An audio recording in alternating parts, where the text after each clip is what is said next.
जय मसीह की। मेरे प्यारे भाई बहनों, परमेश्वर आप सभी को सुखी रखे, आनंदित रखे। मेरे प्यारे भाई बहनों, अगर आज आप चिंता में हैं, परेशानी में हैं, तो परमेश्वर का ये वचन पढ़े। प्रभु आपके जीवन में काम करेंगे, चाहे कोई भी शत्रु आपके जीवन में क्यों ना हो, कितने भी परेशानी में आप क्यों ना हो। जब आप वचन पढ़ते हैं और परमेश्वर पे यकीन करते हैं और प्रार्थना करते हैं, तो परमेश्वर आपकी प्रार्थना को जरूर सुनेंगे।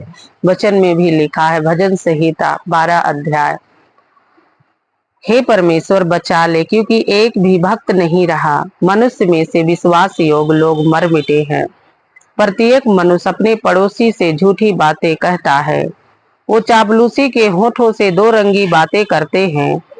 प्रभु सब चापलूसी होठों को और उस जीभ को जिससे वो बड़े बोल निकालते हैं काट डालेगा।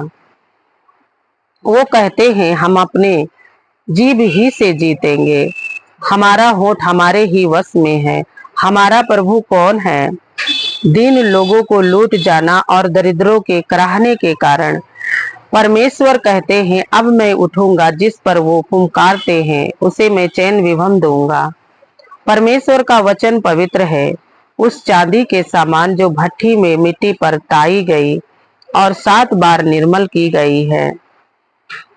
तू ही हे परमेश्वर उनकी रक्षा करेगा, उनको इस कुल के लोगों से सदा के लिए बचाए रखेगा। जब मनुष्य में नीचपन का आदर होता है, तब दुष्ट लोग चारों ओर अकड़ते फिरते हैं। हे परमेश्वर, कब तक? क्या तू सदा मुझे भूला रहेगा? तू कब तक अपना मुखड़ा मुझसे छिपाए रहेगा? मैं कब तक अपने मन ही मन में युक्त करता रहूंगा और दिन भर अपने हृदय में दुखित रहा करूं? कब तक मेरे शत्रु मुझ पर प्रबल रहेंगे? हे मेरे परमेश्वर यहोवा, मेरी ओर ध्यान दे और मुझे उत्तर दे। मेरी आंखों में ज्योति आने दे, नहीं तो मुझे मृत्यु की नींद आ जाएगी। ऐसा ना हो कि मेरे शत्रु कहे मैं उस पर प्रबल हो गया, और ऐसा ना हो कि जब मैं डगमगाने लगूं तो मेरे शत्रु मगन हो। परंतु मैंने तो तेरी करुणा पर भरोसा रखा है। मेरा हृदय तेरे उद्धार से मगन होगा। मैं परमेश्वर के नाम का भजन गाऊंगा, क्योंकि उसने मेरी भलाई की है। मूर्खों ने अपने मन में कहा है, कोई परमेश्वर है ही नहीं।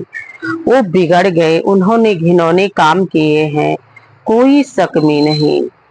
परमेश्वर ने स्वर्ग में से मनुष्य पर दृष्टि की है कि देखो कि कोई बुद्धिमान, कोई परमेश्वर का खोजी है या नहीं। वो सब के सब भटक गए, वो सब भ्रष्ट हो गए हैं, कोई शक में नहीं, एक भी नहीं।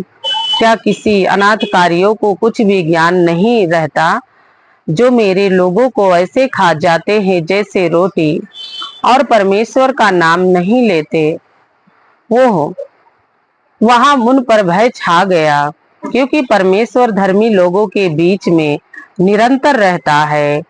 तुम तो दीनों की युक्ति की हंसी उड़ाते हो, परंतु यहोवा उसका सरल स्थान है। भला होता कि इस्राएल का उद्धार सिय्योन से प्रकट होता। जब यहोवा अपनी प्रजा को दस्तों से लौटा ले आएगा, तब याकूब मगन और इस्राएली आनंदित होंगे। हे परमेश्वर, तेरे तंबू में कौन रहेगा? तेरे पवित्र पर्वत पर कौन बसने पाएगा?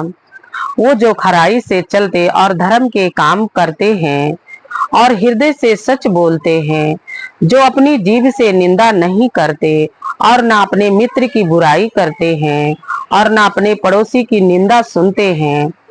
वो जिसकी दृष्टि में निकम्मा मनुष्य तुच्छ है और जो यहोवा के डरवाहों का आदर करते हैं, जो शपथ खाकर बदलते नहीं, चाहे हानि उठानी पड़े, जो अपने रुपए ब्याज पर नहीं देते और निर्दोषों की हानि करने के लिए घूस नहीं लेते। जो कोई ऐसा चाल चलता है, वो कभी ना डगमगाएगा। आमीन। परमेश्वर आप सभी को इस वचन से बहुत बहुत आशीष दे। जय मसीह की।